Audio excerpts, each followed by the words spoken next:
tere, mina olen Maria Murumaa-Mängel ja mul on hea meel täna teie pihta rääkida, sest see on eelsalvestatud formaat, aga loodetavasti kunagi ka niimoodi näost näkku või digikanalite vahendusel vestelda sellest, mida võiksime saaksime meie teadlastena teha ära sotsiaalmeedias ja miks seda üldse teha. Ma pean kohe vabandama veidi egomaniakaalse avaslaidi eest, aga ma üritasin kokku lüüa, et millistel platvormidel ma toimetan sotsiaalmeedias ja kokku sai neid üsna palju. Ehk siis see on teadlik ja teadvustatud ressursinõudlik töö, mis aga annab väga sageli meie tööle kõlapinna, tähenduslikkuse ja avab hästi huvitavaid jutuajamisi. Niisiis, räägime väga lühidalt täna sellest, armsad kolleegid, kuidas olla teadlane. Ehk siis üks nüanss sellest, mis on meie töö osa.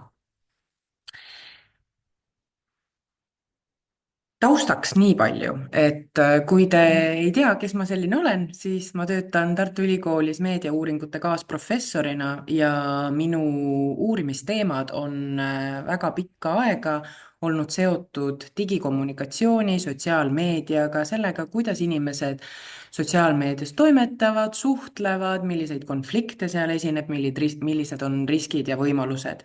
Ja sealt tuleneb ka võib-olla see ekspertsus, mis annab mulle täna julguse ja enesekindluse teiega sel teemal ka veidi pikemalt vestelda. Kõige alustuseks ma kutsun meid kõiki mõtlema sellele, mis on üldse meie töö eesmärk. Oled sa doktorant, juba väga pikka aega töötanud õppejõud või teadlane, administratsioonis, administratiivülesannetega tegelev inimene, süsteemi käimashoidmise nimel tegutseja, siis tasub ikkagi mõelda, mis on see suur eesmärk, miks me seda teeme. Ja ma olen sageli sattunud väga pikkadesse ja tulistesse vaidlustesse ühe väga spetsiifilise teema ümber. Nimelt, kas teadlane saab, võib ja peab olema aktivist. Ja ausalt öeldes on mul raske mõista, kuidas saab mitte olla aktivist. Sest kui ma nüüd just väga mööda ei pane, siis kõik teie seast on valinud oma teema ju sellepärast, et te leiate, et see on oluline teema. Ja juba see on mikroaktivism. Ma leian ühe teema, mida ma pean oluliseks ja ma arvan, et meil inimkonnana on vaja sellest rohkem teada. Me peame seda paremini mõistma selleks, et midagi edasi arendada, midagi parandada, midagi muuta. Ja kõik need tegevused on ju tegelikult muutmisele suunatud. Olgu see muutus kas või see, et ma tahan, et inimesed sellest rohkem teaksid. Ma tahan, et inimesed mõtleksid sellele teemale. Ma tahan mõista mingisugust pisikest nüanssi suurest fenomenist. Need kõik on tegelikult ju sellise aktivismi alged. Ehk siis me kõik oleme tegelikult suure tõenäosusega selles süsteemis tegutsemas aktiivsete, subjektiivsete tegutsejatena. Ja väita, et oi ei, teadlane on lihtsalt neutraalne ja objektiivne kirjeldaja, mõõtja, vaatleja, on tegelikult üsna vananenud arusaam. Sest me ei saa oma imelisi ajusid, jumal tänatud, välja lülitada, vaid kogu aeg, ka siis, kui me üritame olla neutraalsed, objektiivsed ja teha oma tööd niimoodi, nagu me arvame, et seda tööd peaks tegema, ka siis ei suuda me välja lülitada emotsioone, oma kogemusi, oma motivatsiooni, omaenda elu maailma. Seega, võib-olla need kaks asja on esimesed sellised suured küsimused, mida te võite ka enda jaoks läbi mõelda. Miks ma üldse midagi teen? mis mind on toonud siia ja mida ma tahan maailmas muuta? Võib-olla ma olen veidi naiivne ja arvan, et kõik tahavad maailma paremaks muuta, aga see ju võiks nii olla, et me jätame nagu mingisugusegi nurgakese maailmast natukene paremasse seisukorda just sellepärast, et meie eksisteerisime ja meie tegime midagi ära. Kohe alustasin selliste suurte teemadega, onju.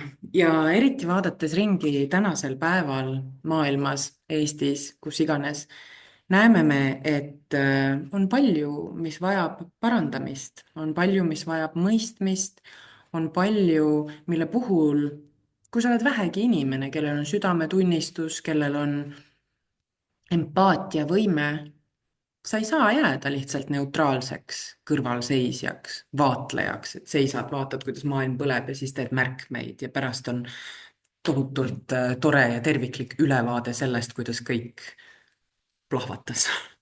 Ehk siis, kui me näeme süsteeme, mis on muutunud düsfunktsionaalseks, kui me kogeme ja tunnistame ebaõiglust, siis ma ei tea, seda inimeseks olemist on väga raske kõrvale jätta, välja lülitada. Ja kõik need, kes väidavad, et mis asja, noh, see on mingi eitede pläma, noh, mingi feminiseerunud töömaailm valetavad endale, sest me oleme vägagi emotsioonidel ja just nimelt sellisel inimlikkusel põhinevad tegutsejad. No välja arvatud, kui me just ei ole nagu näiteks psühhopaadid, keda on ka inimkonna seas omajagu. Aga üldiselt olgu see minu selline väike tegudele selline hüüatus teile siia algusesse. Ja kui me räägime teaduskommunikatsioonist, mille spetsialiste on ju Tallinna Ülikoolis väga-väga palju ja häid ja doktoritöid kaitstud, et kindlasti kasutage nende teadmist ka ära. Hei, Arko Olesk! Siis teaduskommunikatsioon tagab selle, et kõik see, mida me teeme vaikselt nikerdades, kas omaette või oma võrgustikes, jõuab ka nendeni, kes maksavad selle eest, et me saaksime seda tööd teha. Avaliku institutsioonina saame me palka kõikide kodanike käest, ehk siis kõik eestlased, Euroopa Liidu kodanikud, erinevate rahvusvaheliste ühenduste liikmed teevad meie töötamise võimalikuks väga sageli.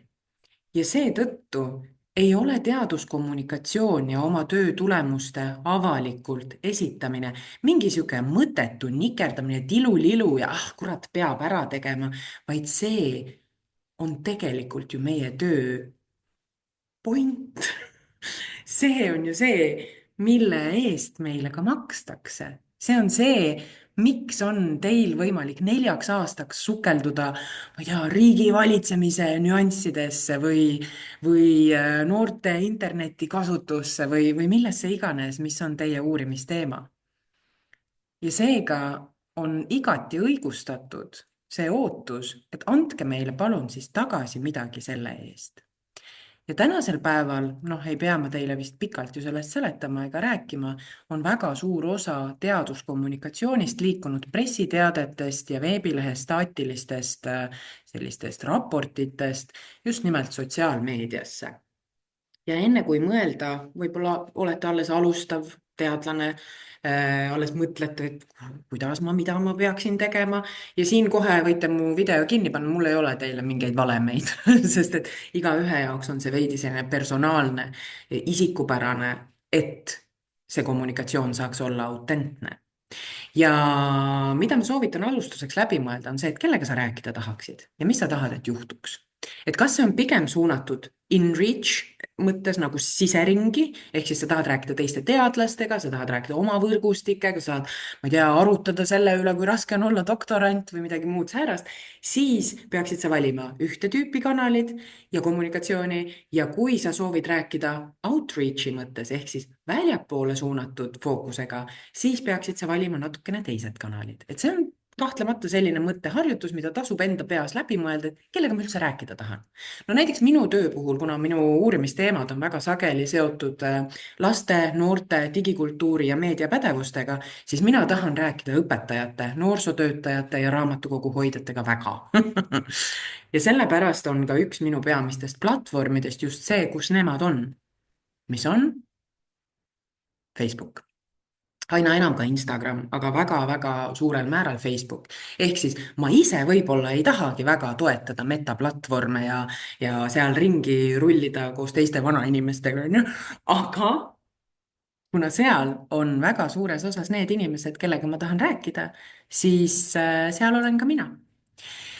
Ja loomulikult, kui ma tahan rääkida oma gängiga, interneti uurijatega, laste ja noorte uurijatega, erinevate teadusvõrgustikega, siis ma valin sellele sobivad kanalid. No näiteks ResearchGate, taaskord Facebooki grupid on väga oluline infovahetuse platvorm ja kindlasti kahjuks, sest see on personaalne vastumeelsus, ka LinkedIn on siinkohal oluline selline platvorm.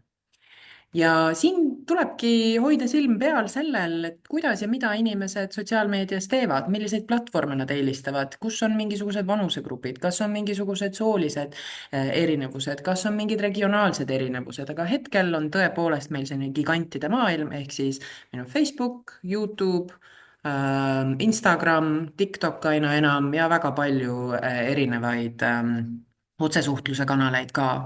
X on akadeemias natukene tagasi tõmmanud, rohkem liiguvad akadeemilised tegutsejad Blue Skies, Mastodoni liikusid osad edasi, et X-ist mindi ära sellise suure nagu Elon Musk'i vastase protesti püüdena, ütleme siis niimoodi.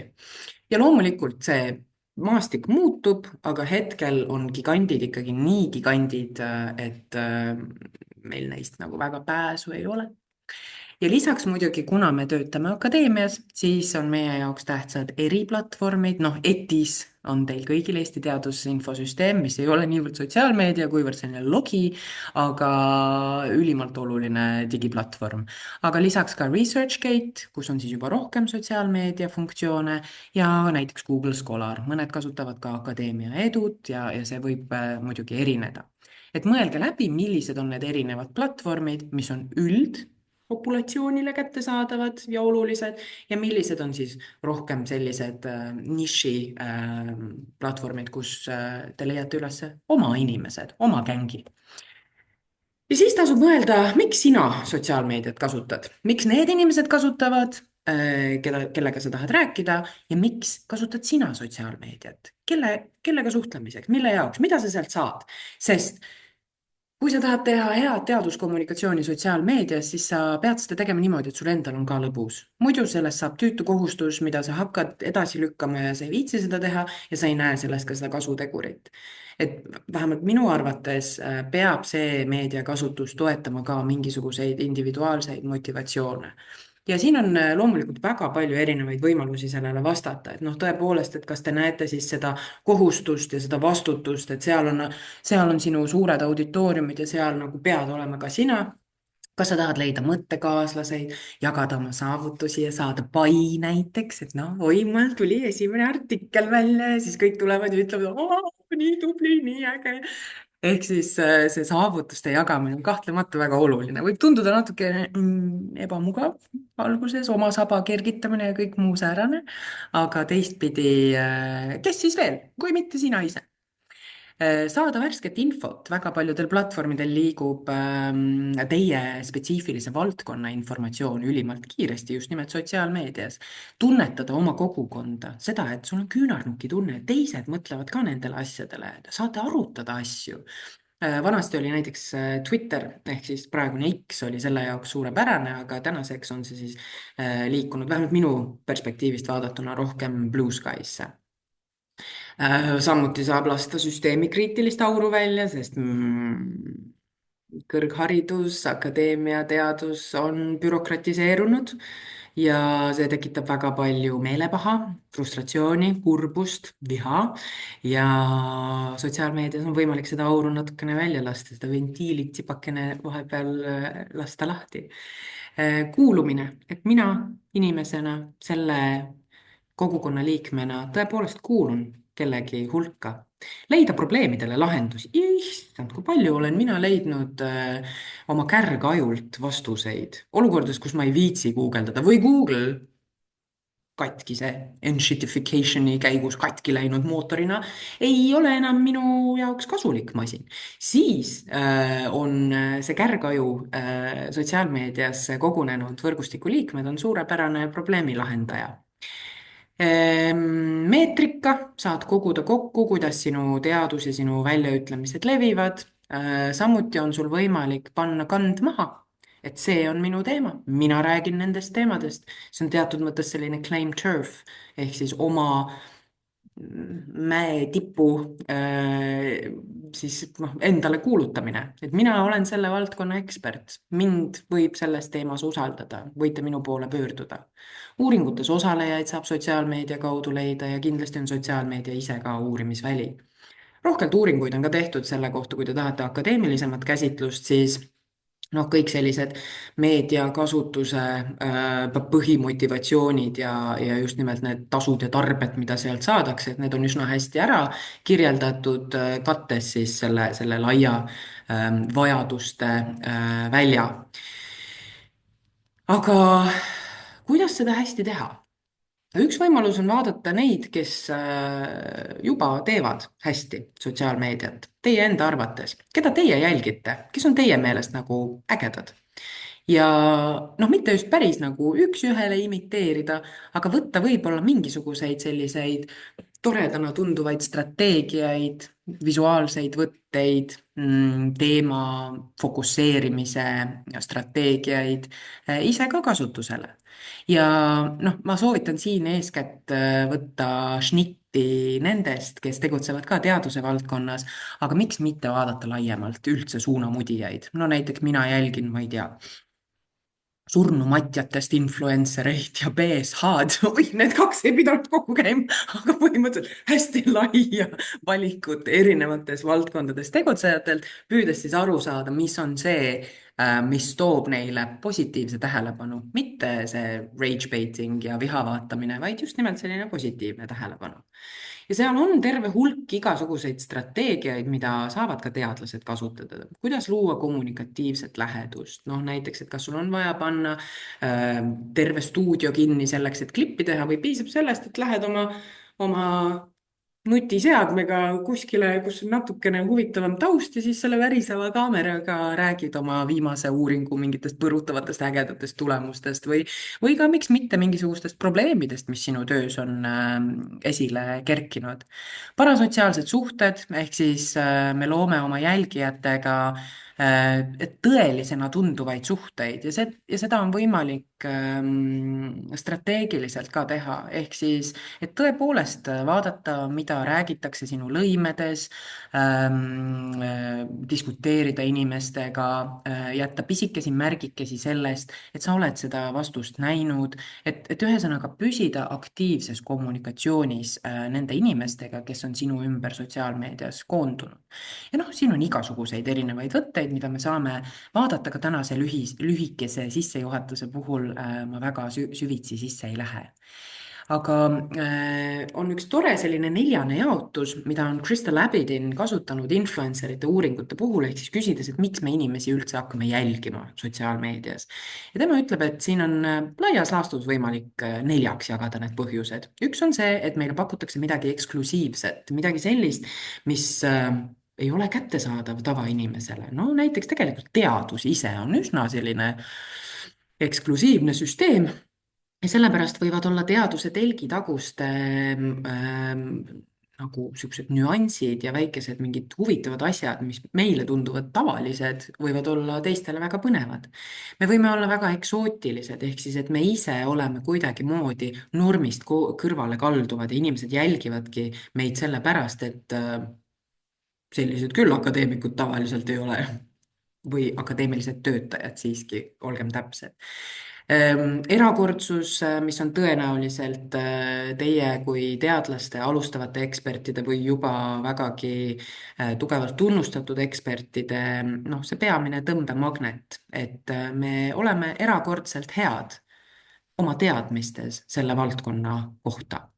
ja elulisus ehk siis samastumisvõime, et meil on midagi oma jälgijatega ühist, mis siis, et me tegutseme erinevates valdkondades, me oleme ikkagi lõppude lõpuks samasugused. et neid kõiki selliseid põhilisi magneteid on võimalik ka oma sisuloomes täiesti ära kasutada. ja meil on palju ägedaid näiteid nii Eestist kui ka mujalt maailmast inimestest, kes tõesti teevad väga erineva suurusega auditooriumitele ja erinevas toonis ja erineva käekirjaga suurepärast teaduskommunikatsiooni. No näiteks on professor Casey Fiesler, kes on tehnoeetik, põhimõtteliselt räägib tehnoloogiast ja eetikast väga sageli ja tema TikTokis avab neid probleeme näiteks. Või siis Monika Repo loomulikult, meie raudvara siin Eestis arheoloogiast tõstnud kõikide sotsiaalmeediat kasutavate eestlaste teadmiseid mühinal. Või siin kolmandana välja toodud minu armas kolleeg Signe Ivask, kes on aastaid nagu katsetanud erinevaid formaate ja mulle hästi meeldis see, kui ta tegi selliseid miniloenguid story des ja võtsin kohe sellesama asja ise üle kah ja hakkasin ka tegema.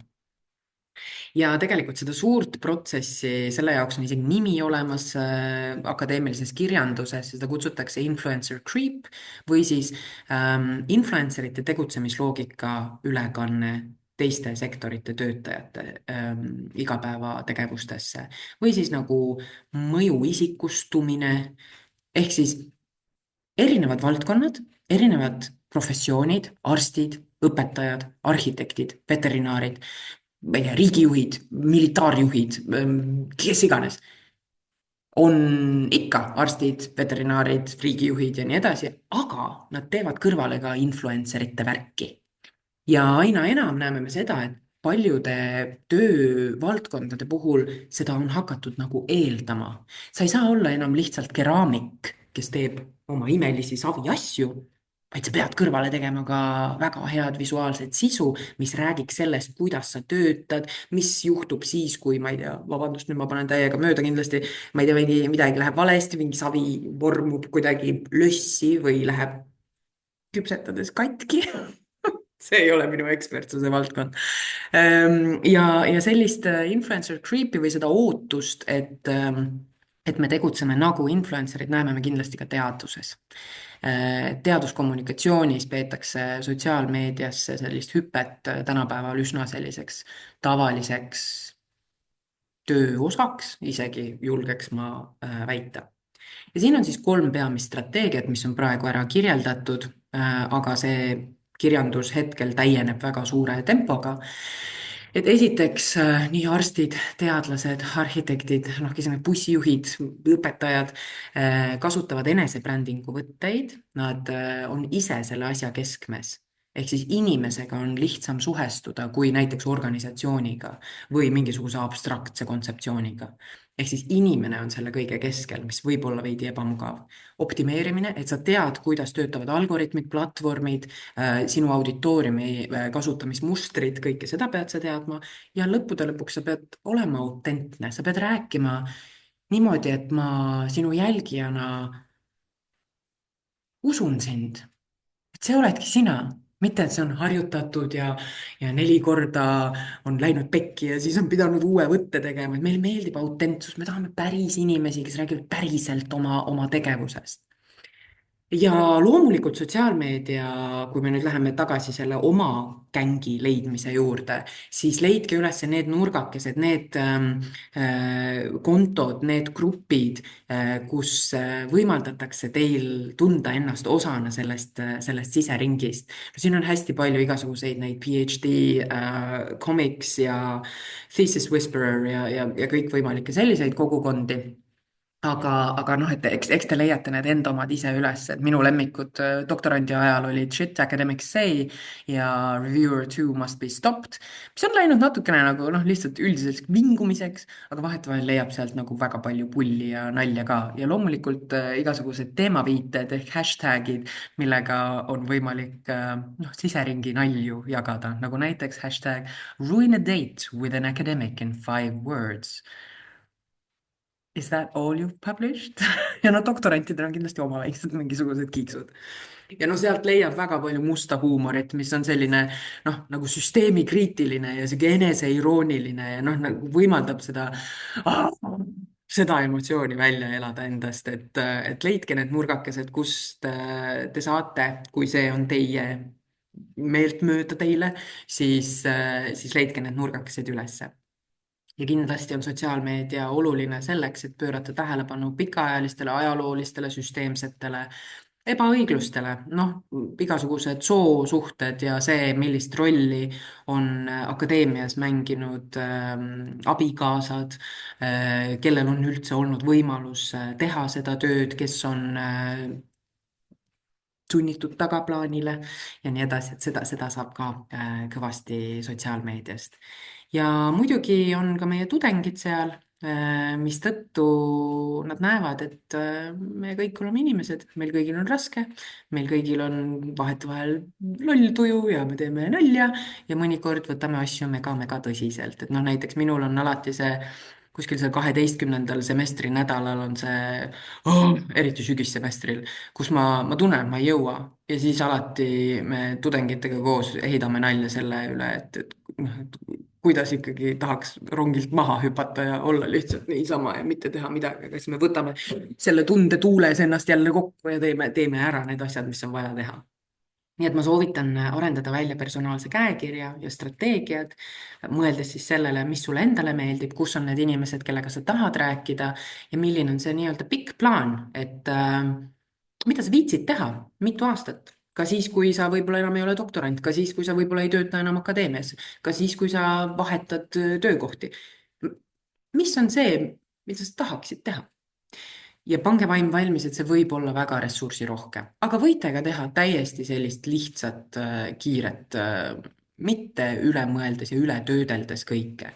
No näiteks mina ei viitsi eriti vaeva näha oma videotega, ehk siis lõigata kokku ja teha seda selliseks nagu apetiitseks, näiteks TikToki formaatide jaoks. Ja seetõttu ma eelistan teistsuguseid formaate. Ma eelistan lihtsalt mingisuguseid kõnnin Toomemäel ja räägin teile oma viimasest uuringust tüüpi formaate, mis ei pruugi sobida kõigile, aga need sobivad nendele inimestele, kellega ma hetkel tahan rääkida. Võib-olla siis, kui ma tahan laste ja noortega hakata rääkima, siis ma pean midagi tegema. Esiteks, ma ei tea, 30 aastat oma vanusest kaotama või midagi sellist. Ja üldiselt täna ma ei ole rääkinud sellest, mida kõike õudset on sotsiaalmeedias ja milleks tuleb ka valmis olla, trolliarmeed, toksimised, viharünnakud, aga need ei ole tegelikult prevaleerivad. Et igasuguseid tölpameid on igal pool, aga nad ei anna põhitooni sellele sotsiaalmeedia kommunikatsioonile, teaduskommunikatsiooni mõttes. Ja kui annavad, siis paneme pead kokku, mõtleme, kuidas sellega võidelda. Et praeguseks hetkeks ma saan teile kaasa soovitada seda, mõtle, kes sa oled ja miks sa seda teed. Äkki oleks vajalik sotsiaalmeedias teadlaste hääl panna kõvemini kostma ja mis sulle endale meeldiks ja siis tee seda. Selles mõttes, et kritiseerida võivad ju kõik alati, aga lihtsalt tee seda. Ma olen nagu mingi Nike müügimeestel, just do it, aga päris tõsiselt ka. Hakka lihtsalt kuskilt pihta pisikeste asjadega, kas või postita mingisuguses teemas, kus sa näed, et on selgelt mingi teadmiste auk või vale arusaam. Postita midagi, mis aitab seda paremini mõista. Tõlgi olemasolevat teadust kas või alustuseks. Räägi oma teemast, kuidas sa seda tegid, kuidas sa selle läbi viisid. Ja niimoodi on lootust, et teadus jõuab ka nendeni, kelleni võib-olla muude kanalite kaudu see ei jõuaks. Jaksu meile kõigile!